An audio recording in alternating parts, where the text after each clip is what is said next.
함께 보실 말씀은 히브리서 10장 26절에서 39절까지 말씀입니다.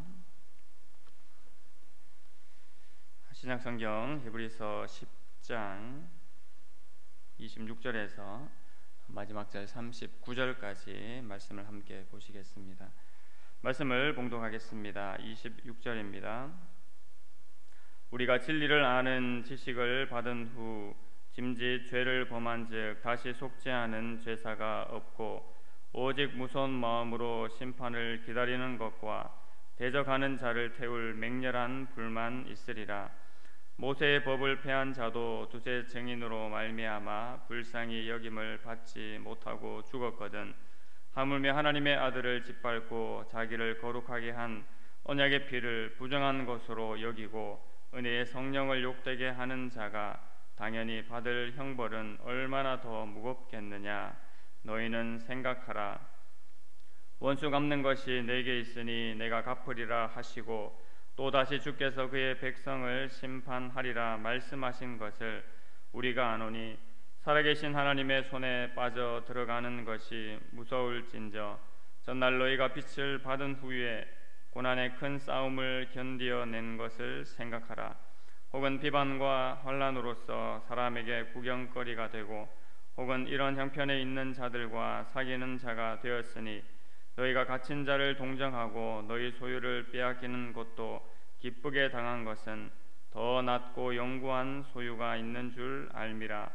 그러므로 너희 담대함을 버리지 말라. 이것이 큰 상을 얻게 하느니라. 너희에게 인내가 필요함은 너희가 하나님의 뜻을 행한 후에 약속하신 것을 받기 위함이라. 잠깐 후면 오실 이가 오시리니 지체하지 아니하시리라. 나의 의인은 믿음으로 말미암아 살리라. 또한 뒤로 물러가면 내 마음이 그를 기뻐하지 아니하리라 하셨느니라.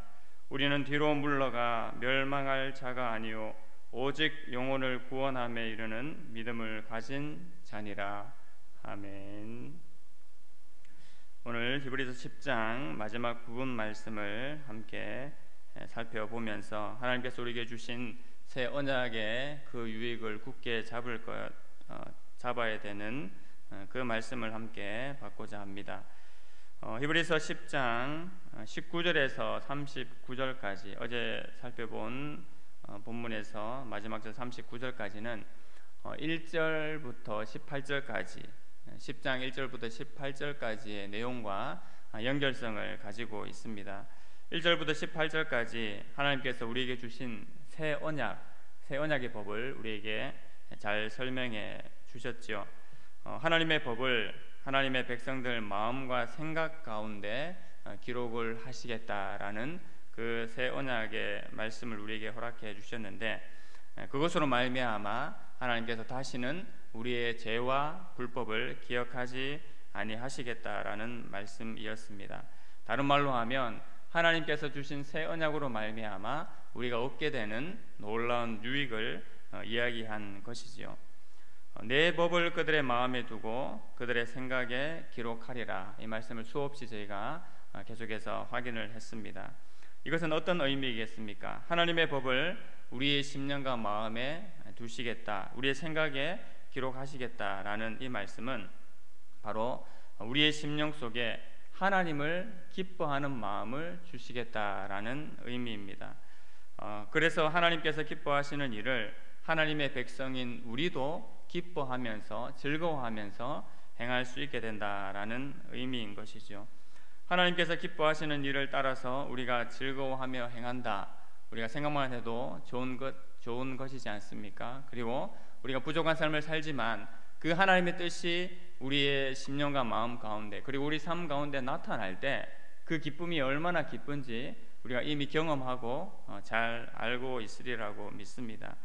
그러한 심령과 마음으로 우리가 살아가는 주의 백성이 된다라는 것을 말씀하고 있지요. 그래서 이제 그 새 언약을 맛보고 또 새 언약의 유익을 진정 깨달은 자들은 어떠한 삶으로 나아가야 되는지 히브리서 저자는 19절 이하로 계속해서 설명을 해주고 있는 것이죠. 그러면서 대표적인 것으로 너희가 참 마음과 온전한 믿음으로 하나님께 나아가는 삶을 살 것이다 라고 히브리서 저자는 말씀하고 있습니다. 이것은 왜 그럴 수 있습니까? 이것은 우리의 어떤 공로보다도 하나님께서 우리와 약속하신 그 말씀, 언약의 그 말씀으로 말미암아 영원 불변하시고 또 우리를 향하여서 늘 신실하신 하나님으로 인해서 우리가 그러한 삶을 살 수 있게 되는 것입니다. 오늘 계속되는 26절, 27절 말씀을 보시게 되면 우리가 진리를 아는 지식을 받은 후 짐짓 죄를 범한즉 다시 속죄하는 제사가 없고 오직 무서운 마음으로 심판을 기다리는 것과 대적하는 자를 태울 맹렬한 불만 있으리라고 오늘 본문의 말씀을 시작하고 있습니다. 엄청난 경고의 말씀이지요. 하나님께서 우리에게 허락하신 예수 그리스도를 아는 가장 고상한 지식, 가장 고상한 능력과 은혜를 허락해 주셨는데 그것을 저버리고 다시 돌아간다. 그렇게 되면 결국 우리에게 남는 것은 심판밖에 없음을 저자는 말하고 있습니다. 우리가 이미 깨달은 진리가 무엇입니까? 바로 예수 그리스도로 말미암아 그 안에 있는 풍성한 은혜를 받은 것, 그것이 바로 우리가 받은 선물이고 우리가 아는 진리입니다. 진리는 쉽게 말해서 예수 그리스도시지요. 그래서 진리를 아는 지식은, 즉 다른 말로 하면 예수님을 아는 지식을 말하고 있습니다. 그 예수님을 아는 지식을 받은 후에 행여나 그것을 무가치한 것으로 여기고 별것 아닌 것으로 생각하게 될 때 참담하게 되는 것입니다. 저희가 히브리서를 통해서 계속 살펴본 것처럼 예수님의 보혈로 말미암아 영원하고 허물 없는 그 제사를 하나님 앞에 드렸는데 그 놀라운 제사를 두고 다시 구약의 제사로, 동물의 피의 제사로 다시 돌아간다라는 것은 더 낫고 유익한 것을 보았음에도 불구하고 다시 옛날 것으로 돌아가는 것이나 다름이 없는 것을 우리가 잘 알고 있지요. 그렇게 되는 것입니다. 예수님의 놀라운 은혜와 능력을 맛보았는데 그것을 두고 다시 다른 것으로 돌아간다. 그렇게 되면 너희가 심판을 받을 수밖에 없음을 말씀하고 있습니다. 본문에서 짐짓 죄를 범하다라는 말은 의도적으로 계속 죄에 머무른다라는 상태를 말합니다. 예수님의 보혈이 나의 심령에 머물러 있는데 더불어서 죄를 사랑한다. 그것은 도저히 있을 수가 없는 일이지요. 그리스도의 보혈이 우리의 심령에 거하게 되면 죄는 떠나가게 되고, 그리고 예수님의 보혈을 가장 귀한 것으로 여기는 마음이 우리 가운데 생길 수밖에 없습니다. 만약 다시 돌아가는 일이 생기게 된다라면 앞서도 우리가 살펴보았지만 그것은 예수님을 바르게 알지 못하거나 또는 예수님의 은혜를 누리지 못해서 그러한 상황이 생길 수밖에 없는 것입니다. 하나님을 믿는 자녀에게, 성도에게 그러한 일이 일어날 수 없는 것이지요. 요한복음 8장 32절 말씀에도 진리를 알지니 진리가 너희를 자유케 하리라고 예수님께서 말씀을 하셨습니다. 이 진리는 어떤 의미였습니까? 우리가 예수님으로 인해서 죄로부터의 자유함을 누리는 동시에 그 예수님으로 인해서 하나님을 갈망하고 하나님의 뜻이 이루어지는 것, 그것을 기뻐하는 마음을 가지는 것이 또한 진리를 아는 자유함이고 진리를 아는 기쁨이라고 말씀했습니다. 죄로부터 얻는 죄로부터의 자유함, 그리고 예수님을 인해서 하나님을 따라가고자 하는 자연스러운 마음, 그 심령, 그것이 우리가 진리를 깨달았을 때에 얻게 되는 자유이고 기쁨인 것이었습니다. 이렇게 놀라운 진리를 발견하고 체험했는데 그것을 의도적으로 밀어내고 의도적으로 대적한다. 그것은 정말 구제될 수가 없는 일이겠죠. 이 본문에서 박윤선 목사님은 만약 이러한 일이 발생한다면 그것은 성령을 회방하는 죄와 같다고 그렇게 이야기했습니다. 성령을 해방하는 죄, 어떤 의미겠습니까? 다른 여러 가지 의미 있겠지만 성령을 해방하는 죄는 사단이 하는 짓입니다. 사단이 하는 짓을 성도가 한다. 그것은 일어날 수가 없는 일이겠지요. 그러하기 때문에 히브리서 저자는 그러한 일에 대해서 오늘 본문에서 강력히 경고하고 있습니다. 오직 무서운 마음으로 심판을 기다리는 것, 그리고 대적하는 자를 태워버릴 맹렬한 불 밖에는 없음을 분명히 우리에게 말씀하고 있습니다. 당시 독자들에게도 말씀하는 것이지만 오늘 예수 그리스도를 믿고 살아가는 우리에게도 하고 있는 분명한 경고인 것이지요. 믿음을 가진 우리가 그러할 수도 없겠지만 결단코 진리 되신 예수님을 놓쳐서는 안 될 것을 히브리서 이 기자가 다시 한번 강조하고 있습니다. 그러면서 모세의 율법과 예수님을 다시 비교하고 있지요. 그것이 28절 29절입니다. 모세의 법을 폐한 자도 두세 증인으로 말미암아 불쌍히 여김을 받지 못하고 죽었거든 하물며 하나님의 아들을 짓밟고 자기를 거룩하게 한 언약의 피를 부정한 것으로 여기고 은혜의 성령을 욕되게 하는 자가 당연히 받을 형벌은 얼마나 더 무겁겠느냐 너희는 생각하라고 말씀하고 있습니다. 이미 증명된 예수님의 권위 그리고 예수님의 보혈의 능력 또 보혈의 그 효력을 생각할 때에 언약의 피를 부정하는 것은 가장 어리석은 선택을 하는 것임을 강조하고 있습니다.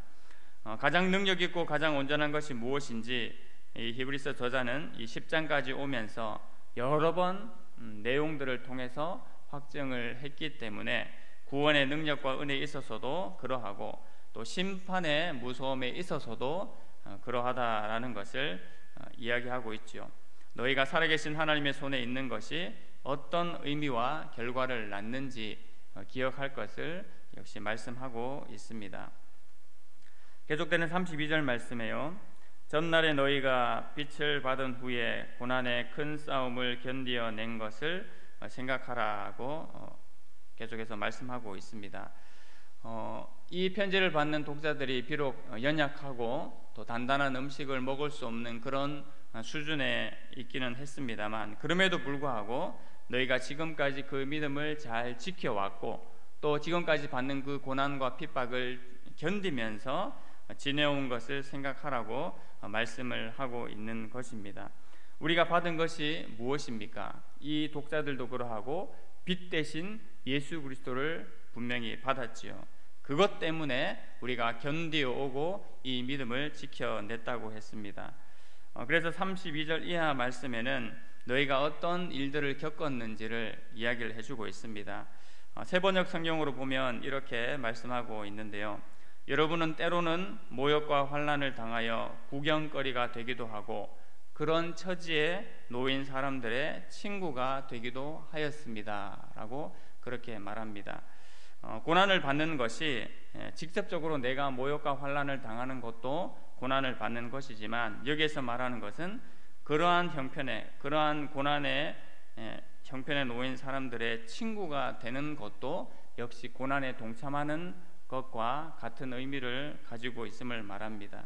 그리고 옥에 갇힌 사람들과 함께 고통을 나누었고 또 자기 소유를 빼앗기는 일이 있어도 그보다도 더 좋고 영구한 재산이 있다는 것을 알고서 그러한 일을 기쁘게 당하지 아니하였느냐라고 그렇게 이 독자들에게 반문을 하고 있습니다. 더 좋고 영구한 재산 바로 우리의 영원한 기업 되신 예수 그리스도를 바라보고 지금까지 우리의 믿음을 지키고 그 싸움을 잘 싸워오지 않았느냐라고 말씀하고 있는 것이죠. 강력한 경고를 하면서도 지금까지 그 믿음을 지켜온 것에 대하여서 히브리서 기자는 대단한 격려와 힘을 이 독자들에게 실어주고 있습니다. 그러면서 히브리서 저자가 결론적으로 하는 오늘 본문의 내용에서 가장 중요한 말씀인 35절과 36절을 말씀하고 있습니다. 그러므로 너희 담대함을 버리지 말라. 이것이 큰 상을 얻게 하느니라. 너희에게 인내가 필요함은 너희가 하나님의 뜻을 행한 후에 약속하신 것을 받기 위함이라. 아멘. 더 이상 설명할 것이 필요가 없는 것입니다. 우리가 가진 그 믿음 또 너희가 가진 그 믿음과 담대함을 버리지 말아라. 그리고 그것이 결국은 가장 유익하고 가장 큰 상을 얻게 할 것이다 라고 말씀을 해주고 있는 것이지요. 어떤 의미입니까? 정말 끝이 어떤 것인지 끝이 무엇인지를 알고 있는 사람들이 예수 그리스도를 받아들인 우리다. 지금 당장은 뭔가 유익한 것과 대단한 것이 없게 보일지라도 우리는 끝을 아는 사람들이기 때문에 우리가 가진 그 믿음, 그 담대함을 결단코 버리지 말 것을 말씀하고 있는 것이지요. 우리가 가지고 있는 것에 대해서 확신이 있으면 우리 삶은 담대해질 수가 있습니다. 쉽게 말해서 확신이 있으면 그것을 가지고 담대히 살 수 있다라는 것이지요. 반대로 확신이 없고 불신과 불확신의 차이 있으면 담대한 마음을 가지기가 힘듭니다. 확신에서 담대함으로 이어지게 되면 결국 하나님을 두려워하게 되고 세상을 두려워하지 않게 되는 것이지요. 그것을 알게 되면 분명히 약속하신 것을 받을 때까지 기다릴 수 있음을 이 히브리서 저자는 말씀하고 있습니다. 그것이 무엇입니까? 그것이 믿음이다라고 이야기를 하고 있지요. 그래서 11장에 넘어가게 되면 그 중요한 믿음에 대해서 다시 한번 믿음의 선진들을 다 일컬어서 이야기를 하게 되는 것입니다. 저자는 이 하박국의 말씀을 마지막으로 인용을 합니다. 37절 38절 말씀에 하박국 2장 3절과 4절 말씀을 인용한 내용입니다. 말씀을 함께 보시면 이 묵시는 정한 때가 있나니 그 종말이 속히 이르겠고 결코 거짓되지 아니하리라. 비록 더딜지라도 기다리라. 지체되지 않고 반드시 응하리라. 보라, 그의 마음은 교만하며 그 속에 정직하지 못하나 그의 의인은 그의 믿음으로 말미암아 살리라. 아멘. 이렇게 하박국 선지자가 말씀을 했습니다. 하박국 선지자가 하나님 앞에 간구했을 때 하나님께서 하박국 선지자에게 응답하신 말씀이지요. 하박국 선지자는 그 시대의 상황을 바라보면서 하나님 앞에 그렇게 하소연을 했습니다. 하나님, 악인이 형통하고 의인이 그 고난과 이 고통을 당하는 이 시대의 삶을 살아가고 있는 이 상황을 저는 도저히 이해할 수 없고 하나님의 백성들은 이해할 수가 없습니다. 그리고 믿음을 가지고 살기가 너무나 힘든 세상을 지금 살아가고 있습니다 라고 하소연하지요. 그러나 그 모든 상황에도 불구하고 하나님께서 주신 그 응답의 메시지는 무엇이었습니까? 나의 의인은 오직 믿음으로 말미암아 살리라 라는 말씀을 주신 것입니다. 하나님께서 즉각적으로 응답하기도 하시고 또 우리가 보기에 너무나 지연되고 더디게 하나님의 뜻이 이루어지는 것처럼 보일지라도 너희는 오직 어느 때와 어떤 상황에서든지 간에 믿음을 가지고 살 것을 하나님께서 말씀을 하셨는데 히브리서 저자가 바로 이 말씀을 인용하면서 너희의 삶도 분명 또한 이러해야 될 것임을 말씀을 해주고 있는 것입니다. 믿음을 가지고 산다라는 것은 결국 하나님의 계심을 믿고 또 하나님을 찾는 자들에게 하나님께서 상을 주시는 분이심을 너희가 믿으라는 그 믿음일 줄로 믿습니다. 오늘도 그 하나님의 신실하심을 붙잡는 모든 주의 성도들이 되기를 원합니다. 하나님의 신실하심을 붙잡는 것, 하나님께서 우리에게 허락하신 그 믿음을 붙잡는 것은 결코 실패하지 않고 가장 은혜로움과 가장 성공을 붙잡을 뿐만 아니라 하나님의 말씀이 우리 가운데 성취되는 그 은혜를 맛보는 것을 붙잡는 것임을 우리가 잊지 않기를 원합니다. 오늘 제일 마지막 39절 말씀에 우리는 뒤로 물러가 멸망할 자가 아니요 오직 영혼을 구원함에 이르는 믿음을 가진 자니라고 말씀을 하고 있습니다. 바로 멸망할 자들이 아니고 믿음을 가져서 생명을 얻을 자들이 바로 우리의 존재, 예수 그리스도를 받아들인 존재임을 히브리서 기자는 말씀하고 있습니다. 우리는 뒤로 물러가서 즉 다시 되돌아갈 수 있는 그런 자들이 결단코 아니지요. 오직 영혼을 구원함에 이르는 믿음을 가진 자들임을 잊지 않을 뿐만 아니라 또 다른 영혼들을 일으켜 세우는 자들로 우리를 부르셨음을 분명히 기억하기를 원합니다. 그 하나님의 은혜 가운데서 오늘도 우리의 믿음을 지키고 살아감으로 말미암아 하나님의 나라를 견고히 하고 하나님의 나라를 세워가는 모든 주의 백성들 되기를 간절히 소망합니다. 기도하겠습니다. 하나님 아버지, 은혜를 감사합니다. 하나님, 우리가 가진 그 예수 그리스도에 대한 믿음을 다시 한번 기억하게 하시고 그 믿음 가운데 견고하게 세워질 주의 백성들임을 알게 하여 주심을 감사합니다. 하나님 아버지, 우리가 받은 이 가장 고상한 지식, 가장 온전한 그 능력인 예수 그리스도를 분명히 기억하면서 그 은혜 위에 견고하게 세워줄 수 있도록 하나님 함께하여 주시옵소서. 우리는 뒤로 물러가서 멸망할 자들이 아니고 오직 영혼을 구원함에 이르는 자들이라고 말씀하신 그 말씀을 굳건히 붙잡기를 원합니다. 우리의 영원하신 기업 되신 예수 그리스도를 바라보면서 오늘의 고난과 또 오늘의 그 환난들을 능히 이기며 살아가는 주의 백성들, 주의 자녀들 되게 하여 주시옵소서. 그리하여 나의 영혼만 세우는 것이 아니라 또 다른 주변에 나의 영혼을 세우고 끝내는 하나님의 나라를 세우는 모든 주의 백성들, 주의 교회 역할을 잘 감당할 수 있도록 은혜 위에 은혜를 더하여 주시옵소서. 또 한 주간 시작합니다. 하나님의 은혜가 우리의 심령과 마음 가운데 충만하게 하여 주시옵소서. 직장과 일터와 학업과 또 모든 진로의 현장 가운데 하나님의 은혜가 충만히 나타나는 이 한 주간 되게 하여 주시옵소서. 예수님의 이름으로 기도드립니다. 아멘.